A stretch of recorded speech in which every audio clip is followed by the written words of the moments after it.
혹시 페이스북, 에어비앤비, 우버, 이 기업들의 공통점이 뭘까요? 다들 속한 산업은 전혀 다른데 신기하게도 거대한 성장을 이뤄낸 생각의 방식이 거의 똑같아요. 네, 맞습니다. 여기에는 사실 공통적으로 적용된 하나의 비밀 플레이북이 숨어 있었던 거죠.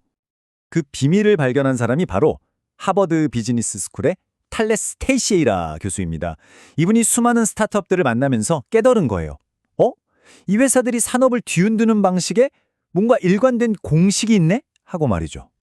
그러니까 이게 무슨 운이 좋았거나 아니면 뭐 천재적인 직관 이런 게 아니라는 겁니다. 디지털 시대의 파괴는요, 우리가 배우고 또 적용할 수 있는 아주 체계적인 과정, 다시 말해 설계가 가능하다는 것. 이게 바로 오늘 이야기의 핵심입니다. 자, 그럼 그 전략의 문을 여는 열쇠가 뭘까요? 바로 고객 가치 사슬이라는 개념을 이해하고 아주 영리하게 그걸 파괴하는 데 있습니다. 지금부터 그 핵심으로 한번 들어가 보시죠. 그럼 고객 가치 사슬, 이 대체 뭘까요? 아주 간단하게 말해서요. 고객이 어떤 제품이나 서비스를 딱 접하고 그걸 사용하고 또 다 쓰고 마무리하기까지의 전체 여정, 그 모든 과정을 말하는 거예요. 이게 하버드 MBA 과정 첫날에 배울 만큼 기본 중의 기본인데 동시에 모든 전략의 출발점이 되는 아주 중요한 개념이죠. 모든 고객의 여정은요, 전 세계 어디서든 보편적으로 딱 세 단계로 나눌 수 있어요. 첫째, 제품을 얻는 획득. 둘째, 그걸 실제로 쓰는 사용. 그리고 마지막으로 다 쓰고 나서 처리하는 폐기. 바로 이 세 단계입니다.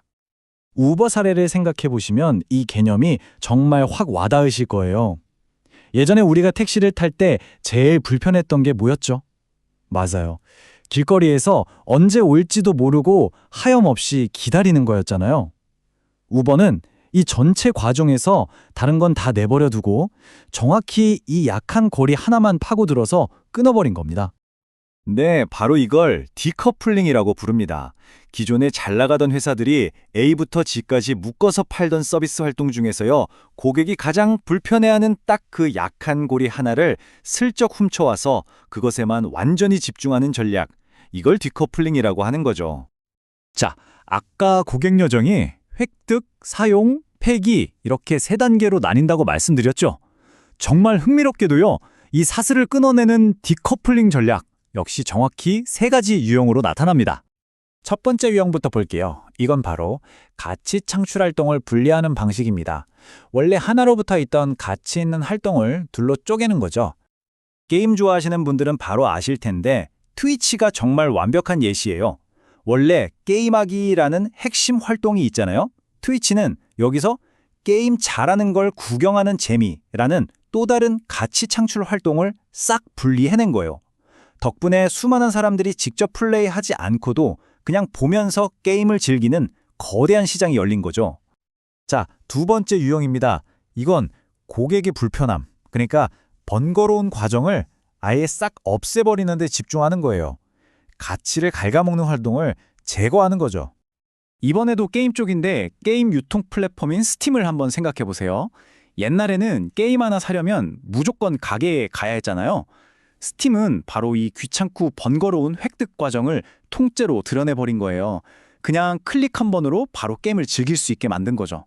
고객들이 정말 싫어하는 활동을 아예 없애버린 겁니다. 이제 마지막 세 번째 유형인데요. 이건 좀 더 흥미로워요. 회사가 돈을 버는 시점과 방식 자체를 바꿔버리는 겁니다. 요즘 흔히 보는 포트나이트 같은 무료 게임 모델, 이게 바로 이 전략을 쓴 거예요. 생각해보면 예전에는 게임을 하려면 무조건 먼저 돈을 내야 했잖아요. 근데 이들은 결제라는, 그러니까 회사가 돈을 버는 활동을 플레이라는 가치 창출 활동이랑 완전히 분리시켜버렸어요. 일단 마음껏 즐기게 해주고 돈은 나중에 스킨이나 아이템 같은 다른 방식으로 벌어들이는 거죠. 물론 이 세 가지 유형 모두 성공하면 정말 강력한 전략이 될 수 있어요. 근데요, 투자자들, 특히 벤처 캐피털의 시각은 조금 다릅니다. 지금 보시는 이 차트처럼요, 기존의 불편함을 없애거나 돈 버는 방식을 바꾸는 것도 좋지만 그것보다는 아예 새로운 가치를 만들어내는 가치 창출 디커플러에게 압도적으로 높은 기업 가치를 쳐주는 경향이 아주 뚜렷하게 나타나죠. 자, 좋습니다. 이제 무엇을 해야 하는지는 알았어요. 그럼 이제 가장 중요한 어떻게 할 것인지, 이 디커플링을 실제 행동으로 옮기는 구체적인 레시피를 한번 살펴보겠습니다. 이 멋진 개념을 그럼 내 비즈니스에는 어떻게 적용할 수 있을까? 다들 궁금하시죠? 걱정 마세요. 아주 명확하고 따라하기 쉬운 5단계 레시피가 있습니다.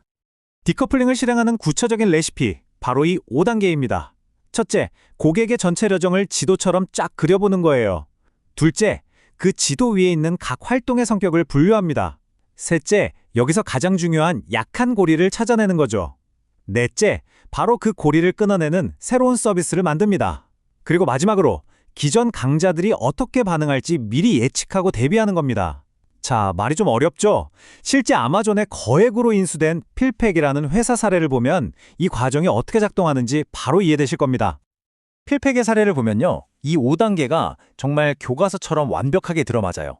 먼저 1단계, 환자의 여정을 쭉 그렸습니다. 병원 가서 처방전 받고, 약국 가서 약 타고, 약 먹기까지요.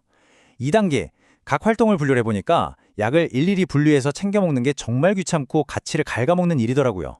바로 여기서 3단계, 약한 고리를 발견한 겁니다. 매일 여러 개 약을 정리해야 하는 그 엄청난 번거로움이요. 그래서 4단계, 필팩은 다른 건 안 건드리고 정확히 그 고리만 끊어냈어요. 약을 1회분씩 미리 다 포장해서 집으로 배송해주는 서비스로 말이죠. 그리고 마지막 5단계, 기존 약국들은 자기들 매장 방문객이 줄어들까봐 이 모델을 절대 따라하지 못할 거라고 정확히 예측했죠. 그리고 그 예측은 완벽하게 맞았습니다. 바로 이 스마트한 전략 덕분에 필팩은 결국 10억 달러, 우리 돈으로 1조 원이 넘는 가치의 아마존 품에 안길 수 있었던 겁니다. 그러니까요, 핵심은 바로 이겁니다. 제가 아까 5단계가 있다고 말씀드렸는데 다 잊어버려도 좋아요. 딱 하나, 세 번째 단계인 가장 약한 고리를 찾아내는 것. 이게 이 전략 전체에서 압도적으로 가장 중요한 부분입니다. 약한 고리가 뭐냐? 결국 고객이 가장 큰 불만, 가장 큰 고통을 느끼는 바로 그 지점이에요. 그리고 바로 그 지점이 우리가 거대하고 둔한 기존 기업들로부터 고객을 훔쳐올 수 있는 최고의 기회가 되는 겁니다. 예를 들어 너무 복잡하고 어려웠던 보험 상품 비교 과정을 확 단순화시켜서 시장을 파고든 인슈어테크 스타트업들처럼 말이죠. 그렇다면 이 중요한 약한 고리, 대체 어떻게 찾을 수 있을까요? 방법은 의외로 간단합니다. 아주 간단한 체크리스트가 있거든요. 고객들이 어떤 활동에 대해서 이런 불평을 하는지 잘 들어보세요. 아, 이거 너무 비싸. 이거 하는데 시간이 너무 오래 걸려. 와, 이건 진짜 너무 귀찮고 힘들어. 바로 이런 불만이 터져나오는 지점, 그곳이 바로 여러분이 찾아야 할 기회의 땅입니다. 자, 이제 여러분은 세상을 보는 아주 강력하고 새로운 렌즈를 하나 갖게 되신 겁니다. 오늘 배운 이 디커플링이라는 프레임워크를요, 여러분이 가장 잘 아는 산업에 한번 적용해 보세요. 아마 장담하건대 전에는 전혀 보이지 않던 새로운 기회들이 보이기 시작할 겁니다. 마지막으로 여러분께 이 질문을 하나 던지면서 마무리하겠습니다. 여러분이 몸담고 있거나 혹은 가장 잘 안다고 생각하는 산업을 한번 떠올려 보세요. 그곳에서 고객들이 가장 불편해하지만 아직 아무도 제대로 해결해주지 않고 있는 그 가장 약한 고리는 과연 무엇일까요? 어쩌면 바로 그곳에 여러분의 새로운 기회가 숨어 있을지도 모릅니다.